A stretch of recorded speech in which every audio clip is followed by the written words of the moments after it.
Good afternoon, everyone. I'm Zuja from the Tenants Union. Hello. It's midday right on the dot, but I will give people a chance to log on. So perhaps a couple of more minutes if you can be patient and bear with us as a few more people trickle into the room. We had over 150 registrations, so I would really like to give everyone a chance to take part in this fully. So a few more minutes if you don't mind.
Right, I've promised a 2-minute delay to let people arrive in the room, and so here we are at 12:02, and we've got a lot of really exciting insights to go through, and we will hear from Trina Jones, the New South Wales Rental Commissioner, as well. So we will have a little bit of time at the end for questions, and I wouldn't want to rob you of that time. So without further ado, let us begin the official online launch of the report from findings for that gathered everything we've learned and heard during the 6 events under the umbrella of Renters Forums hosted by the Tenants Union of New South Wales in partnership with the Mighty Sydney Alliance. And there's a bit of scope creep. So I wonder if that's other jurisdictions' experience, and I only draw that in just and to if everyone who's online could please mute if they're still in the background doing some other work, that's fine. This is a lunchtime situation. I'm not holding any grudges. Hopefully you can hear me okay. So this wouldn't be possible without the funding and the support of the New South Wales Fair Trading, which we are extremely thankful for. And with this tiny introduction, I will hand over to the CEO of Tenants Union, Leo Patterson-Ross, for the acknowledgement of country, please. Thanks, Isha. Thanks, Isha, and welcome everybody. Thanks so much for taking time to come sit with us and learn as well from our experience and the experience of all the renters and the people who participated and really led this process in many ways. So first of all, acknowledge that wherever we're calling in from today, we are calling from Aboriginal land, from First Nations land, particularly around New South Wales, where I know many of the people joining us from, and these are the lands which the Tenants Union works across and interacts with.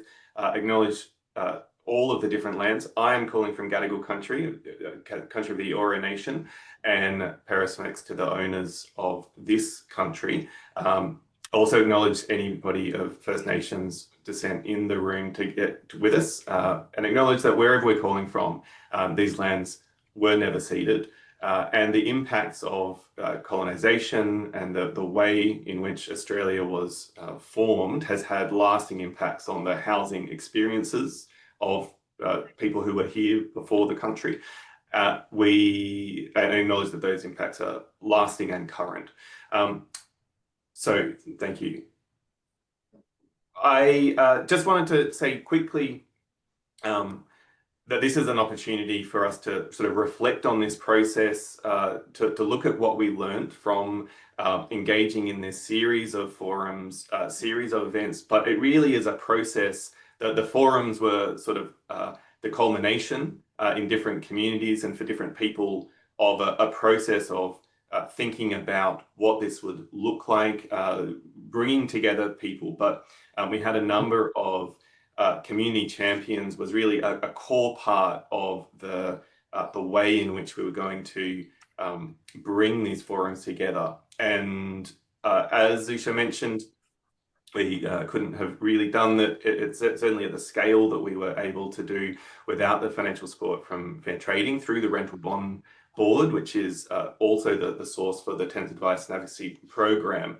And it's a really special thing that the bonds that, you know, more than 2 million renters have had to come up with for their housing is held together in trust for those renters and then used for various purposes, some of which are directly to support renters, including the program, but in this instance also the funding for these events. So it's really a circular process. But thank you to Fair Trading, and particularly Trina Jones, the Rental Commissioner, who really helped a lot to champion this project to make sure it got up and was as effective as it was. And I think it reflected that she was wanting to listen, she was wanting to hear from renters and hear these experiences in a authentic way that that was led by the renters. It wasn't set by government. It wasn't, you know, many community consultation processes. It's really on government's terms, and it's the questions that government wants answered. And this was very different to that. And that's in large part because of the community champions who represent and had links with particular communities around New South Wales. And so in particular, we'd like to thank Ernest Henry from Vinnie's New South Wales, Sheikh Adid Al Rubai from Muhajirin Association for Community Development, Amelia Nicholas from the Sisters of St. Joseph, Amity Lynch from Better Renting, Sajida Bahadormia from Rohingya Women's Association, and Sandra Olate from Shelter New South Wales. The community champions played a huge role in helping understand, helping draw out the kind of issues that would be raised, and also engaging and enrolling people to come and participate in the forum. So thank you to all of you very, very much. We'd also like to thank, of course, Sydney Alliance was a partner on this really and did an enormous amount of work. And the model of community connection across a wide range of groups, organizational, community, faith-based and unions that the Sydney Alliance represents is a really sort of a key part of the kinds of connections that people have in the real world, but that we're trying to grow understanding, grow connection, grow community, so that people have a real say in their lives. So thank you so much to everyone at Sydney Alliance who is engaged in this project. And I know we've got organisers and people online. Also, we obviously had support from local tenants advice services and workers that we brought in, particularly in the regional areas. So Seema Sangi, and who was who the TU employed, but is now at Hunter Tas, and Hunter Tas up in Newcastle was really key in supporting the forum up there, and Julie Lee, who really worked with the Illawarra and South Coast Tas for the Wollongong Forum, and the Aboriginal Tas network, particularly the Aboriginal Resource Unit, who really supported one of the particular meetings that happened heading up the coast. So thank you to all of you as well for your support during this process. And look, we can't say, we have to say thank you as well to Zusha, who did a lot of work from in here at the Tenants Union, both organising, but also helping write this report. And we'll hear a lot more from Zusha as we go through this presentation. There were many other people at the Tenants Union who assisted in all sorts of ways with administration, with getting the forums together. So I'm not going to name everybody, but I think the Tenants Union staff always come together and help put these kind of events, put these projects on that are a bit bigger, need many hands at the different stages. And it's always lovely that the Tenants Union is a place where people will help out colleagues, get involved, get excited actually about these kind of events. So thank you again to all of you. Is Trina with us? And Yes, Trina, would you I'm like? here. Hi. Hi, how are you going? Would you like to say a few words before we go? Sure. Thank you very much, Leo and team. And I'd also like to acknowledge the land I'm dialing in from today. I'm dialing in from very wet Gadigal land, and pay my respects to elders past, present, and emerging. It was an enormous privilege to be part of this process, and I just want to say thanks to all of the conveners and the people who are involved, and thanks to you for those who attended and shared their stories so generously with us and their time. People brought their whole families, they shared meals together, they took time out of their lives to describe what it felt like for them as renters. The forums were diverse. We had people there who were sometimes dubbed the rent vester as well. There's lots of different experiences that were described across New South Wales, and I think it really talks to the diversity. What wasn't different though was the challenges that people are facing, and regardless of what community we went to, there was very strong themes of issues that were very clearly articulated in people's individual stories and also in the challenges that they shared together. I particularly appreciated the ability to hear from diverse renters, people in social housing, people in build-to-rent products, people in the private rental market, people in share houses, families renting, single income households renting, and really get a feel for what people experience now, but what they wanted to see into the future. And as Rental Commissioner, those stories and the insights that people have shared with me are powerful, they're deeply moving, and they're very motivating in the work that we are tasked to do to improve renting in New South Wales. So it was a huge privilege. I was very pleased with the approach. It's exactly what we wanted to see.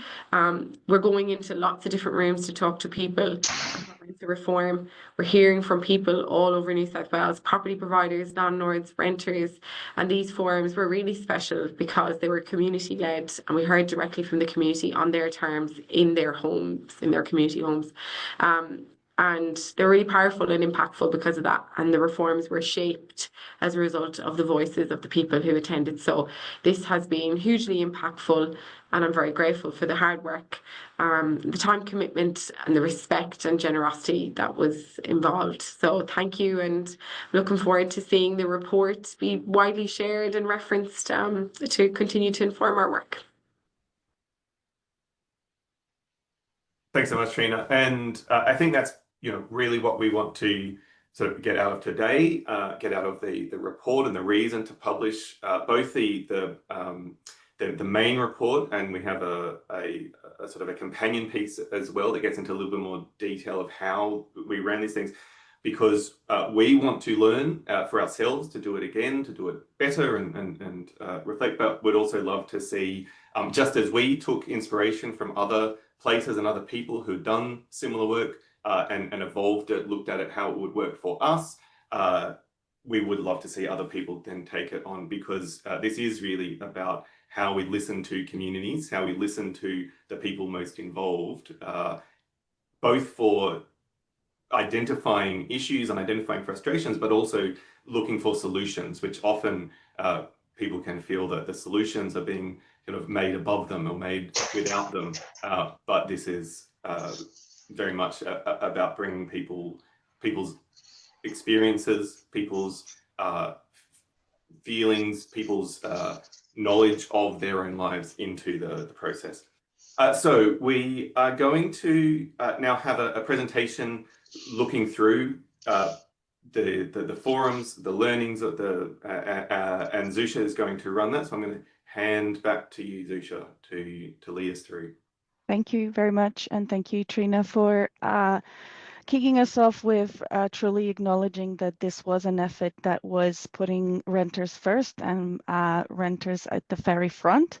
The little photo collage you're looking at shows you only a tiny fraction of the many faces and many people who helped not only bring people from their own communities into the conversation, but also shape the exact content that we were going to discuss during the forums and the format that those discussions will take, and also the types of sparking the conversation aids that we were going to provide.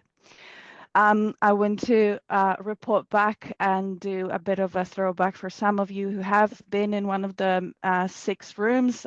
You might find that some of the slides look familiar.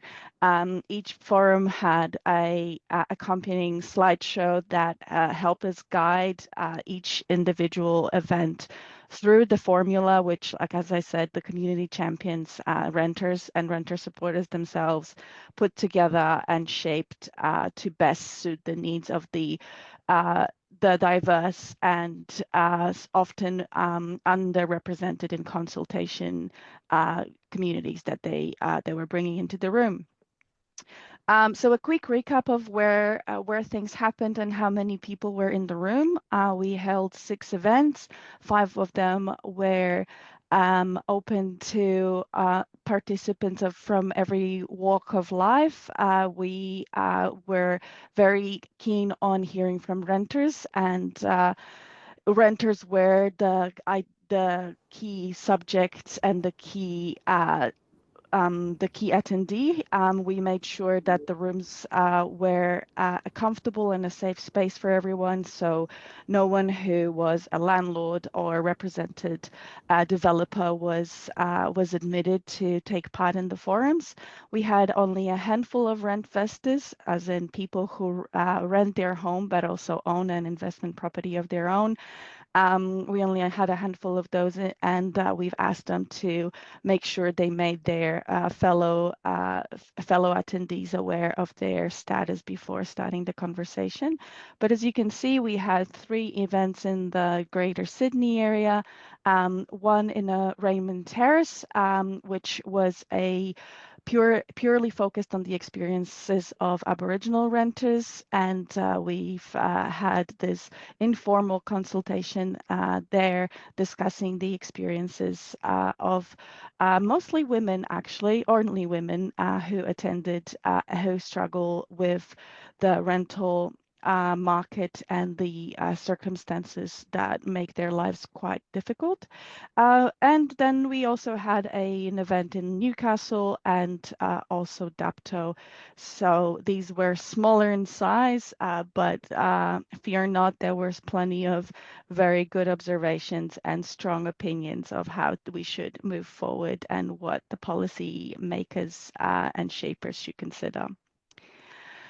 Each forum had the same format, as I said, apart from the informal meeting for Aboriginal renters, but the 5 larger forums had the same format, and that was always prefaced at the top, so each individual participant could have a good idea of what to expect. Each forum was divided into 2 main sections. One dealt with renting as it is now and discussing stories and experiences of renters. And after a break, we looked at what renting should be like and what are our solutions as renters and people who support renters and renters' rights. What are the solutions we would like to see put in place for that renting as it is reality to move to renting as it should be and as we want it to be? Because we were aware, and thanks to the conversations we've had with community champions and renters in general, we were aware that there are various ways people feel comfortable communicating and different activities that some may feel comfortable participating in. That's why we've made it we've made an effort to provide different avenues for contributing to the conversation and the story gathering that took place. We've given people the opportunity to share their story via an online form if they didn't feel like they had the opportunity to say everything they wanted or were uncomfortable sharing. We were providing post-it notes to write on, an opportunity to vote anonymously and give us an idea of the amount of rent people are paying versus how much how much of their rent takes out of their disposable income. We also provided a number of visual aids to spark conversation and bring up to the front the most popular or most frequently experienced challenges and some of the less obvious ones. As was mentioned before, this was an event that took some time. We took our time putting this formula together, and we also expected that people committing to coming will give us their whole evening. That's why we were also giving people a warm meal to enjoy at the start. This was a setting of table settings with a moderator and a notes taker at each table, helping carry the conversation, the group norms as all the other ground rules were introduced at the start. So what were the insights we heard? You will have to go and look at the full report to get a taste of only some of the many responses we've recorded and many stories we've shared. And unfortunately, I don't have nearly enough time to give you even a satisfactory sample. But there are just a few quotes here from people talking about their experience of renting as it is. The stories we've recorded, some of them have their names changed, but for the most part, the stories are as they were captured on the day through the note takers. So you will an issue of poorly maintained properties come up again. Their issues with relationship and landlord and agent are also frequently mentioned, as are situations in which the rent increases continue to push people out of their homes and eventually often into situations that they would describe as unprecedented for in their lives. The first half of renting as it is surfaced these 5 issues as the most frequently mentioned.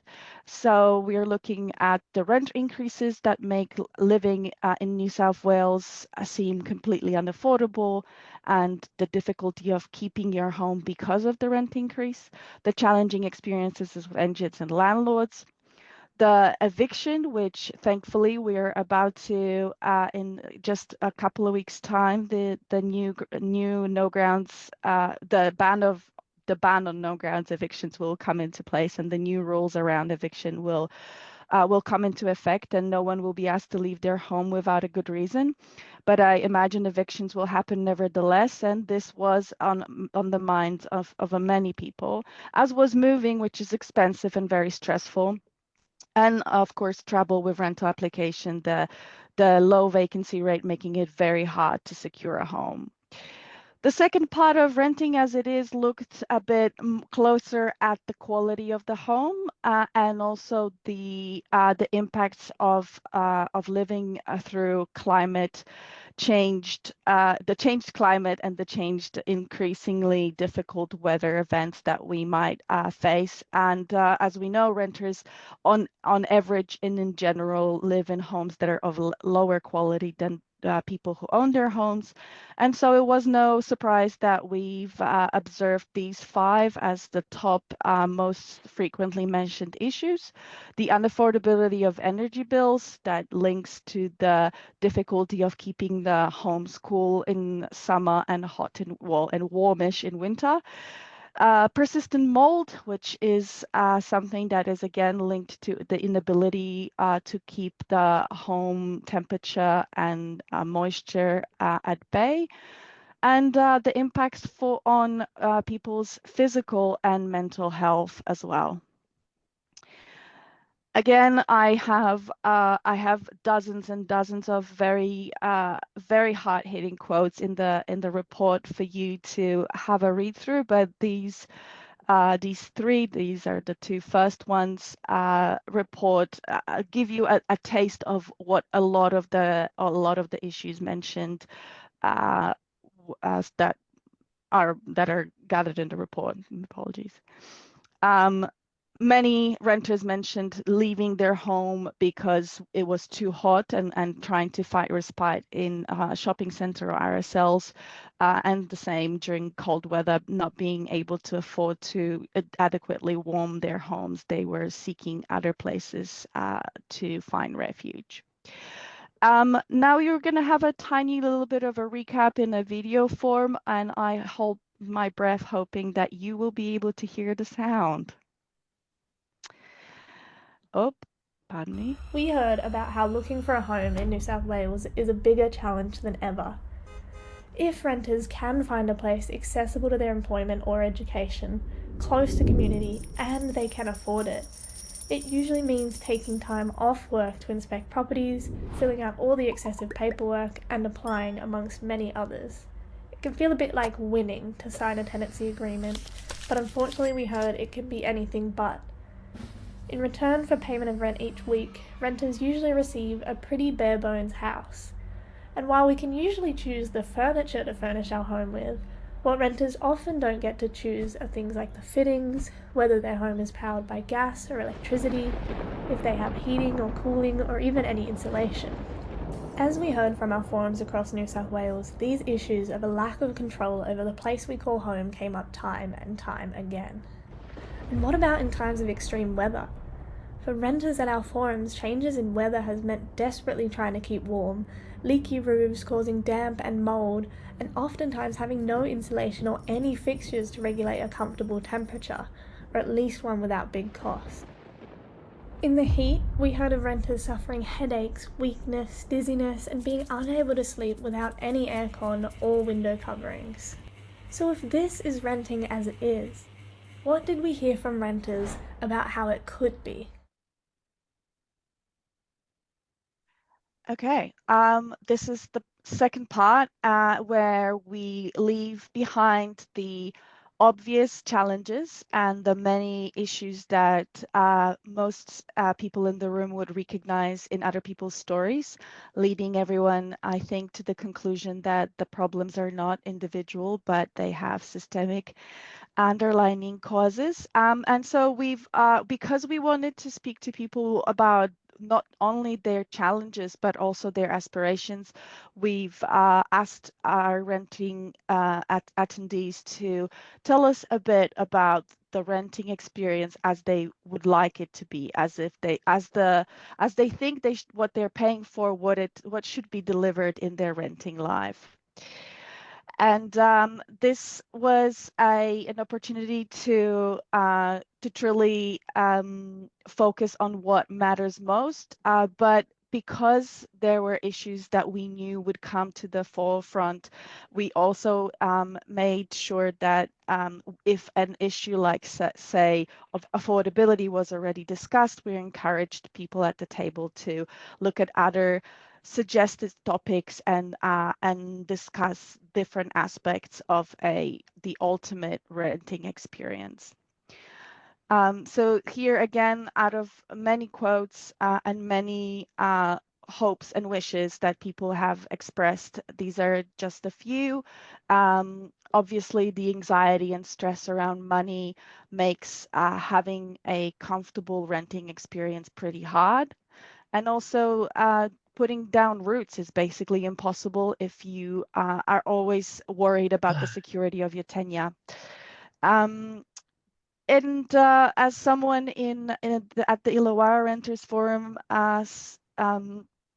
pointed out, it is difficult for renters to advocate for themselves, and every person might have a different need, and their homes need to match those needs. Renters really are looking forward to the time when they're no longer second-class citizens, and they do feel respected by their agents and their landlords, and their home truly feels like home. Pardon me. So these are the 5 themes that were most mentioned and discussed over the forums. Renters are longing for a range of homes to choose from, and that's not surprising given how slim the pickings really are. We have our needs, and we would ideally like to choose what the home features are, where it is, and not just that it has a roof and doors and it will be vaguely safe. Rental home that feels like home, and one that feels like we belong and are a part of a community were both issues that came up and up again. Because affordability is always on people's minds, and managing the temperature indoors translates to costs of heating and cooling. That was something that was mentioned. Essentials shouldn't be the only thing that we can pay for. Some renters longed for a time when they'll be able to think of having a holiday and not only pay for the basics. Again, you'll be able to have a closer look at so many more thoughts in the report. I am conscious of time and want to make it through the many ideas that renters brought to the tables during the forums. I don't think I will betray anyone's confidence when I said that when we were putting the plan together for how the forums should run, we were worried that by the time we get to this part of the forum, people will be exhausted from all the conversation, being vulnerable in front of relative strangers, and in general, usually after a work day, being in the evening somewhere, participating in an event can be a bit draining. And we were worried that by the time we got to the solutions part, people will come up, will be running on empty and will come up with nothing. Well, boy, were we wrong. Each table was given an A3 piece of paper like the bouncing one in front of you, so that people could contribute their ideas for the 6 different areas. At the table, there was also a large-scale version of this board in the rooms for those who felt like having a little walk across the room and putting their ideas on the big board for everyone to see. Every single post-it note was recorded, transcribed. Shout out to the community organizers and the at Sydney Alliance for helping make this happen. A sample again of the many of the ideas and solutions that were put forward, you'll be able to find in the report. But no one here will be surprised when they hear that there were some themes emerging, including calls for a rental freeze and more building of more social and affordable housing. Ideas around improving the treatment of tenants by landlords and agents, and further investment in Centrelink payments for families who are doing it tough. Now you're going to see a tiny little video which or an animation that shows just a few of the post-it notes appear in these sections, changing the laws, informing community, etc.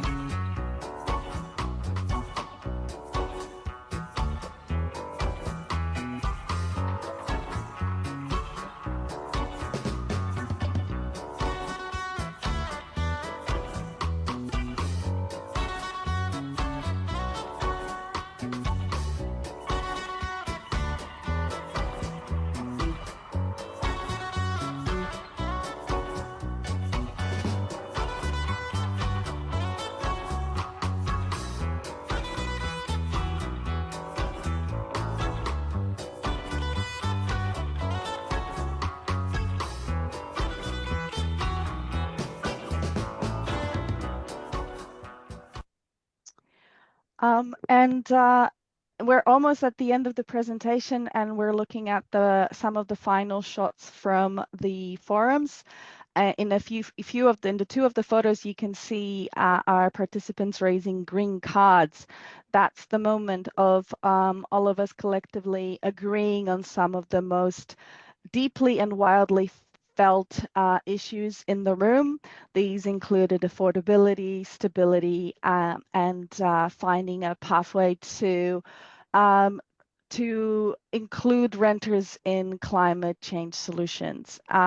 I think from the photos, you can tell that despite the event going for over 2 hours, renters felt engaged and truly heard. And I think that as a point, that was the key and the underlying idea behind these forums, that renters in the room can listen to one another's stories and feel recognize each other's challenges in one another, but also know that at their tables there are some guests who couldn't speak, but were there to be all ears. And each forum featured a few representatives from different departments and some of the local politicians who also wanted to hear first-hand reports from renters in their area.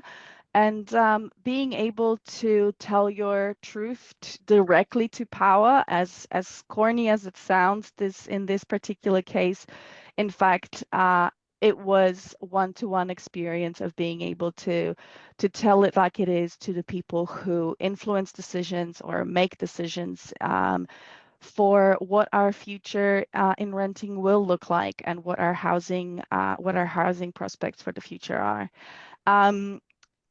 Now, this is the end of the very brief, I am aware, and very hasty presentation. You can have a look at the full report and a 2-page summary on the website that is that is displayed down the bottom. After the event, I will email everyone with a link and the 2-pager attached as well. And in the right corner, you can see Sparking a Conversation. This is the guide that will be available soon. It will include a little bit more detail about the behind the scenes work that brought these forum to life and how we work together with community members and the community champions in particular on fine-tuning and defining the content that we presented to the renters, the questions we've asked, the conversation aids that we developed, etc. This is my opportunity to say thank you to everyone. I am overwhelmed, really, looking back at the amount of work and the amount of dedication that was put into creating these unique events, that the format was shaped to encourage open discussion and be a complementary alternative to the typical consultation that governments tend to do. This was an opportunity to reach and really hear from those communities that are often not represented in the rooms during traditional consultation. And I do think that it was a powerful testament to community organizing, to grassroots community organizing, and there is a lot to learn from this experience. There is a lot to build on and improve on the design. So I hope that if you thought this was an interesting way of conducting consultation, I hope that you will look out for the Sparking a Conversation guide to your renters forum. And I am always happy to talk about how that went. I'm sure the amazing Diana Olmos and Jess Harrison from Sydney Alliance would be keen to share their insights as well. And also, before I open the floor to the questions, I wanted to shout out Jemima Mowbray, who is currently working elsewhere. But while we were working on the tenants, the renters forums, she was very much front and center, helping with everything and often acting as a expert speaker during the show, during the forums. So thank you, Jemima. This is a big blue and orange thank you for you as well. So I will probably stop sharing my screen so that we can see each other better and give everyone an opportunity to maybe raise their hand if they have a question or just jump in. I think you can put it in the chat and we can read it out, or as Zisha said, if you'd like to raise and talk. While people might think about questions, maybe we can just start with one that we prepared earlier. So maybe I can see you there, Trina. I mean, how do you see the sort of the outcomes, the experiences that people have put forward to you from these forums informing your work and your team work over the next 12 months, say? Oh, this was really critical to our work to inform rental reform in New South Wales. So we talk about rental reform, what we're talking about is changing the law to make it fairer and to modernise the rental market. The government were elected on the mandate to improve renting in New South Wales, and as Fair Trading is the regulator of the rental market, that means that we prevent and act on breaches of the law. We're looking to the community and to property providers and to industry representatives to say what's working well, what's not working well, and what do we need to do differently. And then we take these experiences, the insights that people share, we take that alongside what we know from the data and the evidence that we have, and we make recommendations to government, and our elected representatives make decisions based on that insight and that that information, and that becomes the law in New South Wales. So I cannot overstate how important these forums were, because they enable us as policymakers to directly connect with the people who are most impacted. These forums were particularly impactful because, as you've rightly pointed out through the session, we were able to get to people who wouldn't normally participate in a consultation process. They might not have English as a first language, they might not have seen a Have Your Say survey, or they may not have time, they might have young kids or caring responsibilities, they may not have time to make a formal submission to government. That might be a barrier for them. And so for us, it was really the mindset of nothing about us without us, and setting out to speak directly to the people who will be most impacted. So this room, for me, these rooms with renters were so powerful and impactful for that. And similarly, we had the chance to talk to landlords, not at the scale, and we certainly have been out with industry as well in various forums. And this is the way that you make strong and good policy for the community. And I think it is a real lighthouse for what we can do in the future. Yeah, and speaking of the future, so we, in between the first forums and the second and third, we saw no grounds evictions go through Parliament. There were the reform there, which, as Zisha mentioned, is going to come live in just a couple of weeks now. And that bill included a range of other things as well, pets and background fees and so on. Coming out of the issues that people identified, were there any that might stand out as kind of a next priority, something that's going to come from these experiences that's going to directly impact what comes next out of government? Sure. I feel like we have a big list. There's kind of different levels to that. Let's take a regulatory priority list. So when I talk about regulatory priority, it's something that we might put our efforts to within existing laws that become a big issue for people. So what really resonated to me through some of the forums were the prevalence of illegal lockouts. So when I say illegal lockouts, I mean people who for whatever reason, whether it's a rent arrears or just a falling out or, just a complete unknown to them, they've been locked out of their rental home without fair process and without due process. Now, I came straight back to the team here, who some of them are on the call today, and I wasn't the only person from Fair Trading at these forums. You know, we had a big team from Fair Trading there at all of these forums, and they were at all the tables and listening to the teams. And what we really heard from the lockouts was we need to change the way we do things as the regulator. And so in the rental task force have stood up a particular kind of process so that if a person's at risk of experiencing a lockout, now you get directly put through to a senior inspector and they can immediately engage and do everything they can to get the person back into their home. But also we can look at, has this been a willful non-compliance? Has the person done the wrong thing here? In a lockout case, 99% of the time they have. What action can we now take as a regulator? So there's that level of it, Leo, I would say. Like there was a real like, hang on, what's missing here is what we're doing in response as the regulator. Let's take action now.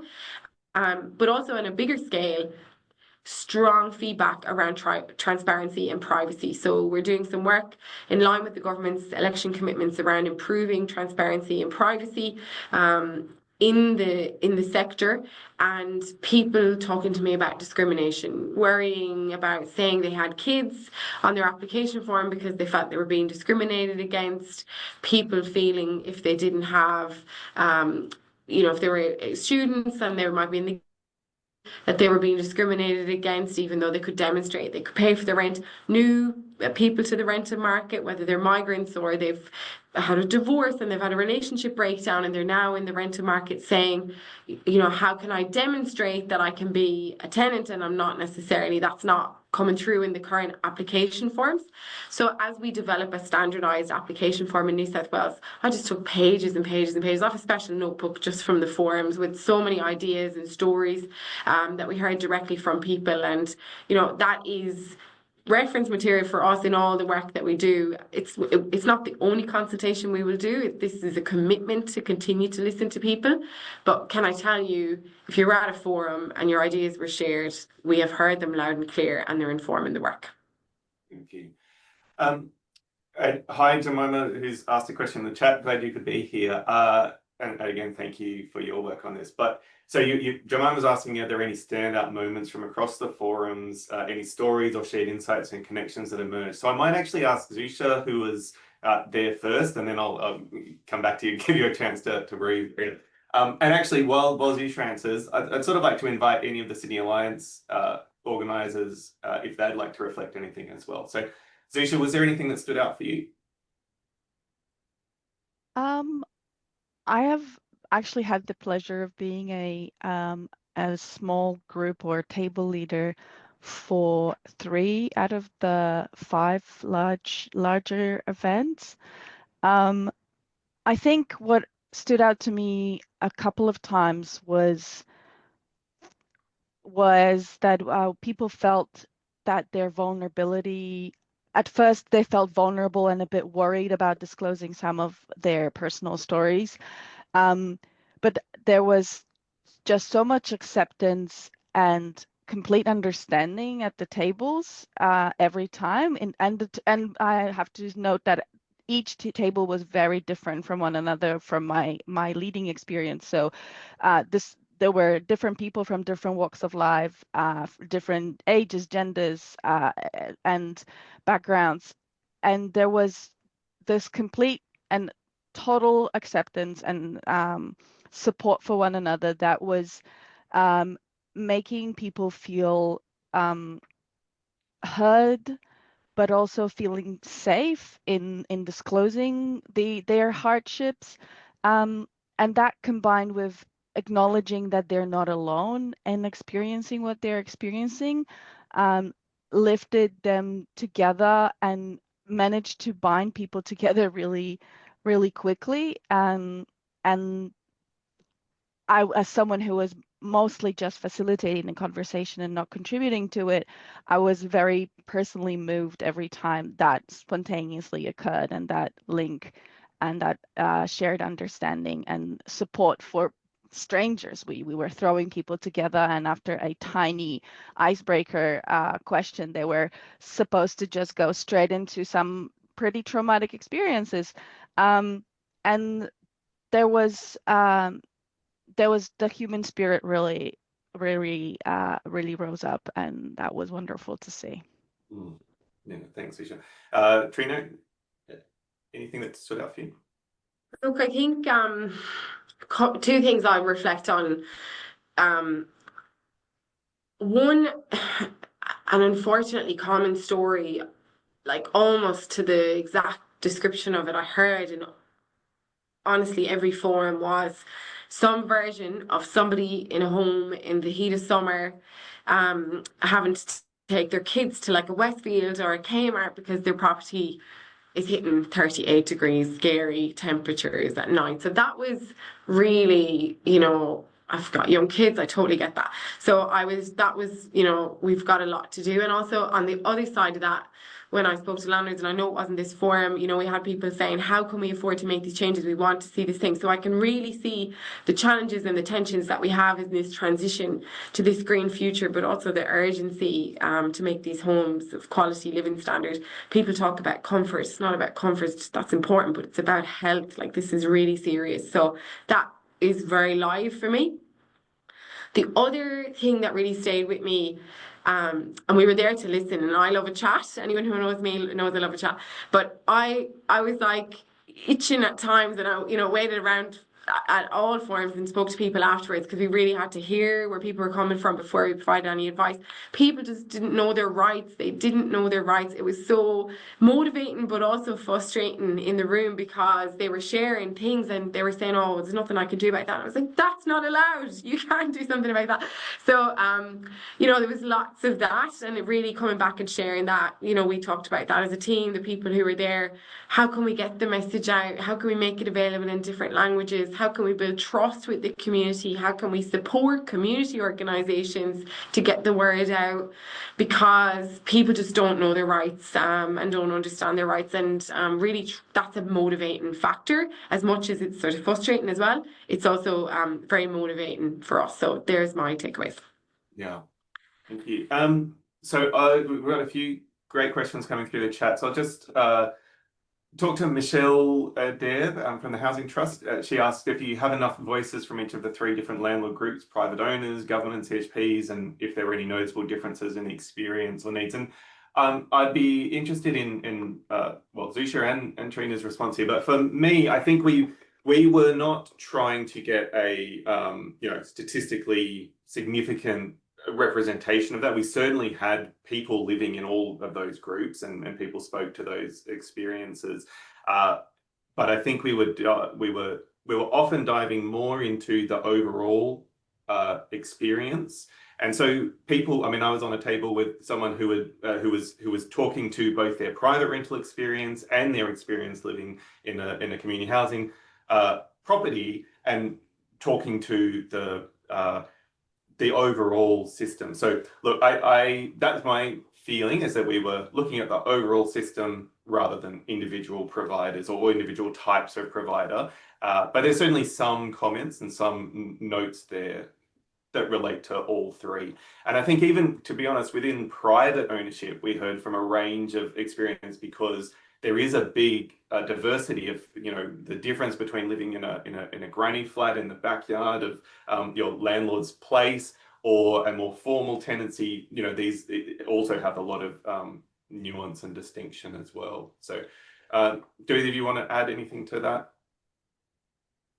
I would say that's fair, Leo. What I thought was good about the forums was where there were groups of people that came together from social housing, they were supported to sit together because they did have common experiences. And that, when we were doing the rounds in the room, that made it easy to go, okay, let's go and have this type of conversation. So I thought that was quite helpful. And I know, Michelle, when we were in the Illawarra, we got a lot of people from the CHPs down that way, and we got, it was really helpful. And I tried to take notes when people were explaining things, and I ended up doing heaps of back and forth with homes, and they were great with that as well, just from referrals that we got from the forum. So it wasn't just listening without action. Like, there was lots of action taken, and certainly it was one of many consultation forums for us in the development of the reforms, and a really important one. I might jump to Daniel's question.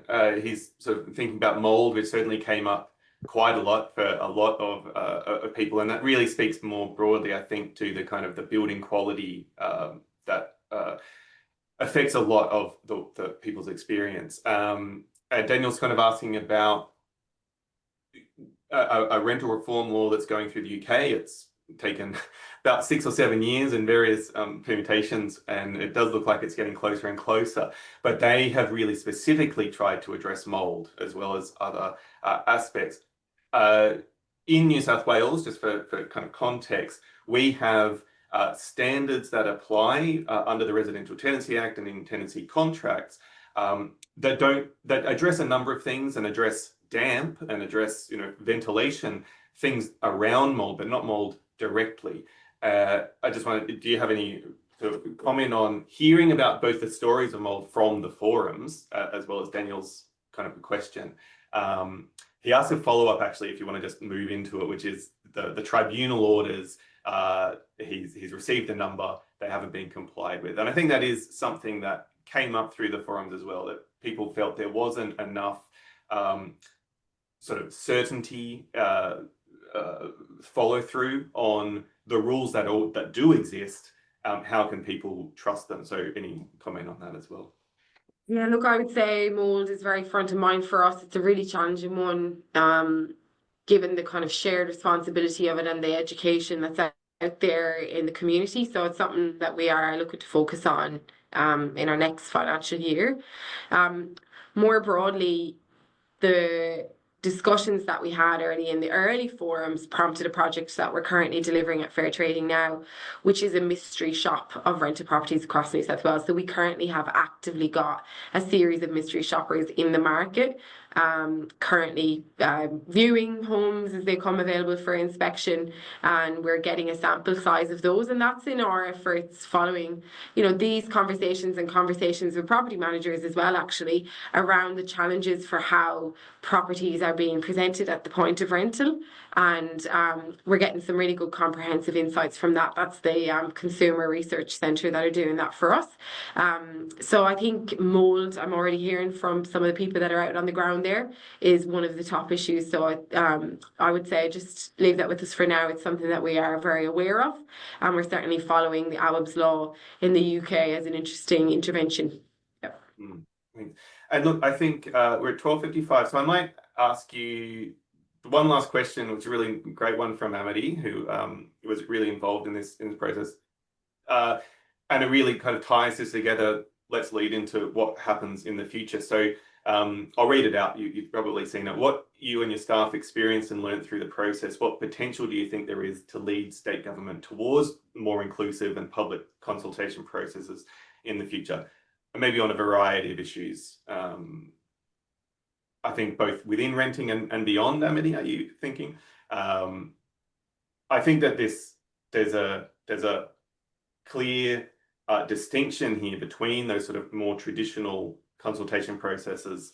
So yeah, what do you think you might be able to take in or convince other parts of government as well? I think there's a strong commitment to community engagement and consultation, and sometimes it's just about skills and knowledge and what you know about how to effectively engage with the community. Feel like our team is coming from a community development perspective. It's a different approach to doing work, and Fair Trading are really committed to making sure that the recommendations are grounded in the experiences of community. And we're in the position where we have a policy mandate from government, plus we have the funds to enable us to do innovative and different ways of doing things. So that sometimes you do need, and the willingness, from the leadership team and the Fair Trading Commissioner, myself, the Minister, to really back in this way of working, and the Primary is certainly committed to this. By supporting this extensive consultation. So I do think that people are interested, they want to do it. There's certainly some interesting projects happening with the James Martin Institute across a number of agencies and governments. I certainly will continue to be a champion for this, and it's exactly how we want to do business and engage with the community, and we'll continue to do that. All right. So I think we might wrap up there. So thank you all again for coming, and and for these great questions. A final thank you again to Sydney Alliance, to the community champions, as well to Trina and the team at the Rental Commissioner's office. I can see a number of people in the audience. So, and look, thank you to everyone who's here. I know a number of people who've been attending this webinar were attendees at the forums, who were part of this process. And so it's really great to have this opportunity to sort of feedback what we heard from across the forums, because when you sit in one forum, you don't necessarily hear from every single person at every table, but you don't also hear from all of the other forums. So seeing it presented as a group has been really a really useful and interesting experience for me. Thanks again, everybody. Have a great day. And we will send out to the attendees a recording. And as Zusha said, we'll also send out the link to the report. But that is now live on our website. Have a great day, everybody.